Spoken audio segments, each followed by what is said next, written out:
കൂട്ടുകാരെ, എല്ലാവർക്കും നിജോസ് വേൾഡിൻ്റെ പുതിയൊരു വീഡിയോയിലേക്ക് സ്വാഗതം. എല്ലാവരും സുഖമായിട്ടിരിക്കുന്നെന്ന് വിശ്വസിക്കുന്നു. ഞങ്ങളിവിടെ സുഖമായിട്ടിരിക്കുകയാണ്. അപ്പോൾ എല്ലാവരും സന്തോഷത്തോടെയും ആരോഗ്യത്തോടെയും ഒക്കെ ഇരിക്കുക കേട്ടോ. പ്രഗ്നൻസി എന്ന് പറയുന്നത് നമ്മളുടെ ശരീരത്തിൽ ഒരുപാട് മാറ്റങ്ങൾ കൊണ്ടുവരുന്ന ഒരു ടൈം പീരീഡ് ആണ്. ഒരുപാട് അസ്വസ്ഥതകളും ഒരുപാട് രൂപമാറ്റങ്ങളും ഒരുപാട് വേദനകളും നമ്മൾ അനുഭവിക്കുന്ന ഒരു ടൈം പീരീഡ് ആണ് പ്രഗ്നൻസി എന്ന് പറയുന്നത്. പ്രഗ്നന്റ് ആകുന്ന ഒരു സമയത്ത് ഒരു സ്ത്രീയുടെ തല മുതൽ പാദം വരെയുള്ള ഓരോ ഭാഗത്തും ചേഞ്ചസ് കാണാറുണ്ട്. അതായത് ശരീരങ്ങളുടെ ആകൃതിയിൽ വ്യത്യാസം വരിക, നമ്മുടെ മുഖത്ത് വ്യത്യാസം വരിക, നമുക്ക് മുഖത്ത് കുരുക്കൾ ഉണ്ടാവുക, നമുക്ക് മൂക്കിന് വ്യത്യാസം വരിക, അങ്ങനെ ഒരുപാട് ചേഞ്ചസ് പ്രഗ്നന്റ് ആകുന്ന ഒരു സ്ത്രീക്ക് ഉണ്ടാവാറുണ്ട്. ഇവിടെ ഞാൻ സംസാരിക്കാനായിട്ട് പോകുന്നത് പ്രഗ്നന്റ് ആകുന്ന സമയത്ത് ഒരു സ്ത്രീക്ക് ഉണ്ടാകുന്ന ഒരു വേദനയെ പറ്റിയിട്ടാണ്. ഇവിടെ സംസാരിക്കാനായിട്ട് പോകുന്നത് പ്രഗ്നന്റ് ആകുന്ന സമയത്ത് സ്ത്രീകളിൽ ഉണ്ടാകുന്ന വജൈനൽ പെയിനിനെ പറ്റിയിട്ടാണ്. എന്താണ് പ്രഗ്നന്റ് ആകുന്ന സമയത്ത് സ്ത്രീകളിൽ ഉണ്ടാകുന്ന വജൈനൽ പെയിൻ? ഇത് നമുക്ക് എങ്ങനെ റെക്കഗ്നൈസ് ചെയ്യാനായിട്ട് സാധിക്കും എന്നതിനെ പറ്റിയിട്ട് നമുക്ക് നോക്കാം. വീഡിയോ നമുക്ക് സ്റ്റാർട്ട് ചെയ്യാം.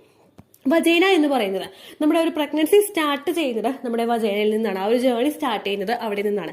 നമ്മുടെ ഓവറീസിൽ നിന്നും നല്ല ഹെൽത്തി ആയിട്ടുള്ള രണ്ടും പുറത്തേക്ക് വന്നു കഴിഞ്ഞാൽ പിന്നെ ആ ഒരു എൻട്രൻസ് എന്ന് പറയുന്നത് ആ പുരുഷന്റെ സ്പെർമിനോട്ടുള്ള സ്പെർമിനെ അകത്തേക്ക് കടക്കാനുള്ള ഒരു എൻട്രൻസ് എന്ന് പറയുന്നത് നമ്മുടെ വജൈനയാണ്. പ്രഗ്നന്റ് ആകുന്ന സമയത്ത് ഒരു സ്ത്രീയുടെ ഓരോ ശരീരഭാഗങ്ങളിലെ മാറ്റം വരുന്നതോടൊപ്പം തന്നെ അവളുടെ വജൈനയിലും വ്യത്യാസം അനുഭവപ്പെടുന്നു. ഇങ്ങനെയുള്ളൊരു വജൈനയിൽ വ്യത്യാസം നമുക്ക് ലാസ്റ്റത്തെ ട്രൈമസ്റ്ററിന്റെ ഭാഗത്ത് കൂടുതലായിട്ടും അനുഭവപ്പെടാറുണ്ട്. കാരണം ഒരു നോർമൽ ഡെലിവറിക്ക് വേണ്ടിയിട്ട് നമ്മുടെ ശരീരഭാഗം പ്രിപ്പയർ ആകുന്നതുകൊണ്ടും കുഞ്ഞ് തിരിഞ്ഞ് വരുന്നത് കൊണ്ടുള്ള ആ ഒരു പ്രഷർ മൂലവും നമ്മുടെ വജൈനയിലെ വേദന പലർക്കും തന്നെ തേർഡ് ട്രൈമസ്റ്ററിന്റെ ആരംഭം മുതൽ സെക്കൻഡ് ട്രൈമസ്റ്ററിന്റെ അവസാനവും തേർഡ് ട്രൈമസ്റ്ററിന്റെ ആരംഭം മുതൽ പല സ്ത്രീകളിലും ഉണ്ടാവാറുണ്ട്. എന്നാൽ ചില സ്ത്രീകളിൽ ഏർലി പ്രഗ്നൻസിയിൽ തന്നെ ഈ ഒരു വജൈനൽ ചേഞ്ചസ്, വജൈനൽ പെയിൻ ഉണ്ടാവാറുണ്ട്. ഏർലി പ്രഗ്നൻസിയിൽ നമുക്ക് വജൈനൽ പെയിൻ ഏറ്റവും കൂടുതൽ അനുഭവപ്പെടുന്നത് ആ ഒരു ഫസ്റ്റ് പ്രഗ്നൻസി ടൈമിലായിരിക്കും. ഫസ്റ്റ് പ്രഗ്നൻസി ടൈമിൽ നമുക്ക് ഇങ്ങനെ ഉണ്ടാവാനായിട്ടുള്ള കാരണം എന്ന് പറയുന്നത്, നിങ്ങൾ ആ ഒരു പ്രഗ്നന്റ് ആകുന്ന ഒരു സമയത്ത് നമ്മളുടെ ശരീരത്തിലെ ഓരോ ശരീരഭാഗങ്ങളും കുറച്ചും കൂടി ചുരുങ്ങിയിരിക്കായിരിക്കും. കാരണം നമ്മൾ ആ ഒരു പ്യൂബേർട്ടിയുടെ ആ ഒരു സ്റ്റേജ് മുതൽ തുടങ്ങി നമ്മളൊരു വളർച്ചയെത്തി ആ ഒരു പ്യൂബേർട്ടി സ്റ്റേജ് മുതൽ തുടങ്ങിയിട്ടുള്ള ആ ഒരു കംഫർട്ട് സോണിൽ നിൽക്കുന്ന നമ്മുടെ യൂട്രസും അതുപോലെ നമ്മുടെ ആ യൂട്രസിന് ചുറ്റുമുള്ള ഗർഭാശയ മസിലുകളും ഒക്കെ ഒരു കംഫർട്ട് ആയിട്ടുള്ള ഒരു സിറ്റുവേഷനിൽ അവർ വർഷങ്ങളോളം നിൽക്കുകയായിരിക്കും. ഇതിനുശേഷം ഈ ഒരു കംഫർട്ട് സോണിൽ നിന്ന് ജസ്റ്റ് അവിടെ ഒരു അനക്കം അവിടെ ഫീൽ ചെയ്യാണ്. കാരണം ആ ഒരു ഗ്രോത്ത് അവിടെ ഉണ്ടാകുമ്പോൾ ഒരു ഫെർട്ടിലൈസേഷൻ നടന്നു, സക്സസ്ഫുൾ ആയിട്ട് എംബ്രിയോ ഇംപ്ലാന്റേഷൻ നടന്നിട്ട് അവിടെ ആ ഒരു എംബ്രിയോ വേരുറപ്പിക്കുന്ന ആ ഒരു സമയം മുതൽ അത് ഒന്ന് ഗ്രോ ആയി തുടങ്ങണം. പയ്യെ അതിങ്ങനെ ഗ്രോ ആകുമ്പോഴാണ് നമ്മുടെ ഏർലി സ്കാനിങ്ങിൽ തന്നെ ആ ഒരു യോഗ് സാക്കും അതുപോലെ ജസ്റ്റേഷൻ സാക്കും ഒക്കെ വിസിബിൾ ആയി തുടങ്ങുന്നത്. ഈ ഒരു ഗ്രോത്ത് അവിടെ ഉണ്ടായി വരുമ്പോഴേക്കും കുഞ്ഞിന്റെ ഹാർട്ട് ബീറ്റ് തുടങ്ങുക, ഇങ്ങനെയുള്ള കാര്യങ്ങളൊക്കെ ഏറ്റവും കൂടുതൽ നമ്മുടെ ഏർലി പ്രഗ്നൻസിയിൽ നടക്കുമ്പോഴേക്കും അതിനർത്ഥം അവിടെ ആ ഒരു കുഞ്ഞിന് ഗ്രോത്ത് ഉണ്ടാവണം എന്നുള്ളതാണ്.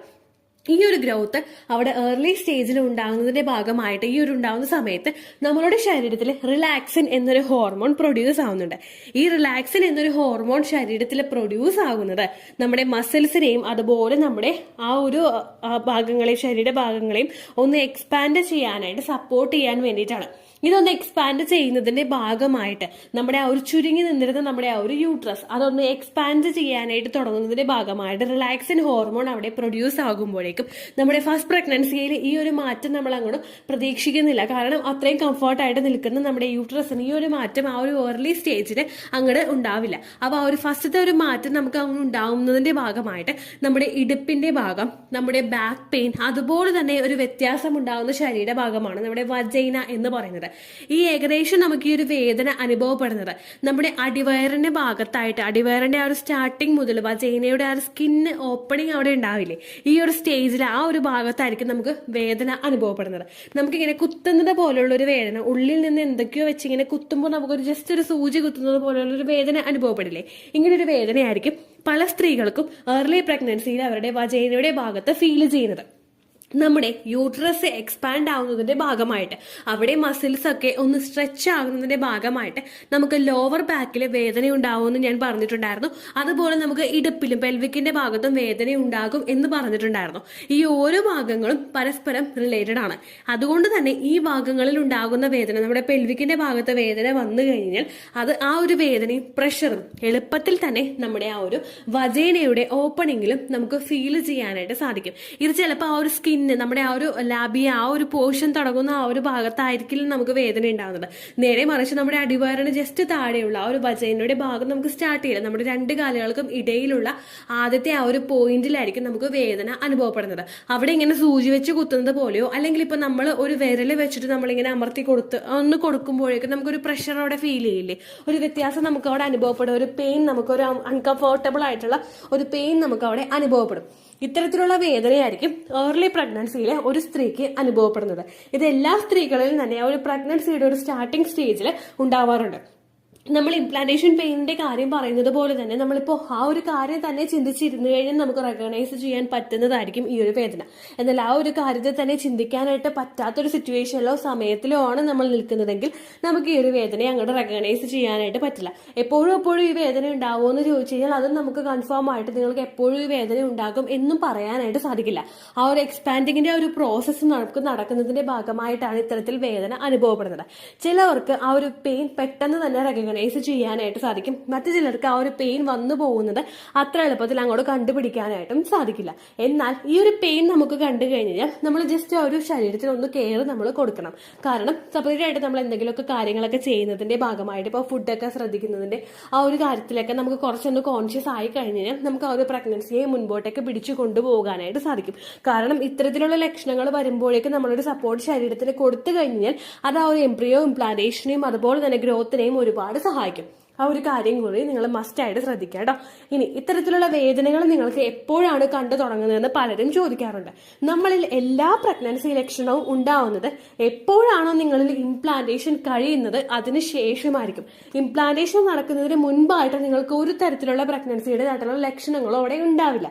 കാരണം ഇംപ്ലാന്റേഷൻ നടന്നു കഴിയുമ്പോഴാണ് നമ്മളുടെ ശരീരത്തിലെ ഹോർമോൺസിന്റെ ജസ്റ്റ് ഒരു സ്പൈക്ക് അവിടെ ഉണ്ടാവുന്നത്. HCG ഹോർമോൺ കൂടും, പ്രൊജസ്ട്രോൺ ഹോർമോൺ കൂടും. ഇതെല്ലാം അങ്ങോട്ട് ഇൻക്രീസ് ആവുന്നതിന്റെ ഭാഗമായിട്ട് അവിടെ ഇംപ്ലാന്റേഷൻ നടന്നു. യൂട്രസിന്റെ ലൈനിങ്ങിൽ നമ്മുടെ കുഞ്ഞ് അവിടെ വന്ന് അറ്റാച്ച് ആയി അത് വേറെ ഉറപ്പിച്ചു കഴിഞ്ഞു. ആ ഒരു ഉറപ്പിച്ചു കഴിഞ്ഞ് കഴിഞ്ഞാൽ പിന്നീട് അങ്ങോട്ടേക്കാണ് അതിനൊരു ഗ്രോത്ത് നമ്മുടെ ശരീരത്തിൽ ഉണ്ടാകുന്നത്. ഈ ഒരു ഗ്രോത്ത് തുടങ്ങുമ്പോൾ മാത്രമേ നമുക്ക് പ്രഗ്നൻസിയുടെ ആയിട്ടുള്ള ലക്ഷണങ്ങളൊക്കെ കണ്ടു തുടങ്ങിയുള്ളൂ. അത് നമുക്ക് വരണമെങ്കിൽ ഏകദേശം ഒരു ഓവുലേഷൻ കഴിഞ്ഞിട്ട് 6 മുതൽ 12 ദിവസത്തിനകത്ത് എക്സാക്ട് ആയിട്ട് പറയണമെങ്കിൽ ഒരു 9ാമത്തെ ഒരു 10ാമത്തെ ദിവസമായിരിക്കും നമുക്ക് ഇത്തരത്തിലുള്ള ലക്ഷണങ്ങൾ കണ്ടുവരുന്നത്. ആ സമയങ്ങളിലൊക്കെ തന്നെയായിരിക്കും നിങ്ങൾക്കും ഇത്തരത്തിലുള്ള ലക്ഷണങ്ങൾ, അതായത് ഈ വജൈനൽ പെയിൻ പോലുള്ള ലക്ഷണങ്ങളും ഒക്കെ ഉണ്ടാവുന്നത്. ആ ഒരു ഗ്രോത്ത് നമ്മളുടെ യൂട്രസിൽ ഉണ്ടാകുന്നതിന്റെ ഭാഗമായിട്ടാണ് നമ്മളുടെ ശരീരത്തിൽ ഇത്തരത്തിലുള്ള വേദനകൾ അനുഭവപ്പെടുന്നത്. ഇത് സെക്കൻഡ് ട്രൈമസ്റ്ററും തേർഡ് ട്രൈമസ്റ്ററും ആകുമ്പോൾ നമുക്ക് ഇൻക്രീസ് ആയിക്കൊണ്ടിരിക്കും. കാരണം പുതുമയിൽ ആ ഒരു വ്യത്യാസം നമ്മളുടെ ശരീരത്തിൽ വരുമ്പോഴേക്കും അത് പെട്ടെന്ന് തന്നെ നമ്മളുടെ ശരീരത്തിൽ ആ ഒരു പ്രഷറും വേദനയും നമുക്ക് എളുപ്പത്തിൽ റെക്കഗ്നൈസ് ചെയ്യാനായിട്ട് സാധിക്കും. എന്തായാലും തുടർന്ന് അങ്ങോട്ട് പോകും തോറും നമുക്ക് അത്രത്തോളം വേദന ഉണ്ടായിക്കൊള്ളണമെന്നും ഇല്ല കേട്ടോ. അപ്പോൾ ഇത്രയേ ഉള്ളൂ വീഡിയോ. എന്തെങ്കിലും സംശയം ഉണ്ടെങ്കിൽ നിങ്ങൾ കമന്റ്സിൽ ചോദിക്കുക. പണ്ടത്തെ വീഡിയോയ്ക്ക് കമന്റ്സ് ഇടുന്നവർക്ക് റിപ്ലൈ കിട്ടുന്നില്ലെങ്കിലോ, നമ്മൾ തമ്മിൽ ഓൾറെഡി ഒരു കോൺവെർസേഷൻ ഉണ്ടായിട്ടും അതിന്റെ കണ്ടിന്യൂഷൻ ആയിട്ട് നിങ്ങൾക്ക് റിപ്ലൈ കിട്ടിയിട്ടില്ലെങ്കിലോ, ലേറ്റസ്റ്റ് ആയിട്ട് ഞാൻ ഏത് വീഡിയോ ആണ് അപ്ലോഡ് ചെയ്യുന്നത് അതിന് താഴെ കമന്റ് ഒന്ന് കോപ്പി പേസ്റ്റ് ചെയ്യാനായിട്ട് ശ്രദ്ധിക്കുക കേട്ടോ. അതുപോലെ ഓവുലേഷൻ ഡേറ്റ് കാൽക്കുലേറ്റ് ചെയ്ത് തരാനായിട്ട് റിക്വസ്റ്റ് ചെയ്യുന്നവർ എത്രയാണോ നിങ്ങളുടെ കൃത്യം സൈക്കിൾ ലെങ്ത് അത് മെൻഷൻ ചെയ്യാനായിട്ട് ശ്രദ്ധിക്കുക.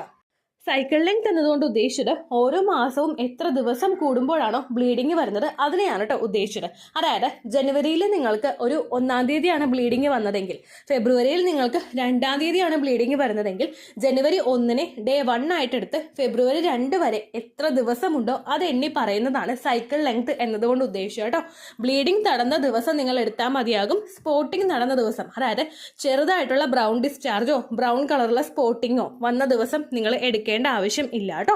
അപ്പോൾ ഇതുപോലെ തന്നെ നിങ്ങൾ ശ്രദ്ധിക്കുക. സൈക്കിൾ ലെങ്ത് ചോദിക്കുന്ന സമയത്ത് എന്നാണോ ഡേറ്റ് അത് നിങ്ങൾ മെൻഷൻ ചെയ്യാതിരിക്കുക. അതായത് ചില ആളുകൾ ജനുവരി 16, ഫെബ്രുവരി 14 അങ്ങനെ പറയും. അങ്ങനെ പറഞ്ഞുകൊണ്ട് കാര്യമില്ല കേട്ടോ. അപ്പോൾ ഇത്രയേ ഉള്ളൂ വീഡിയോ.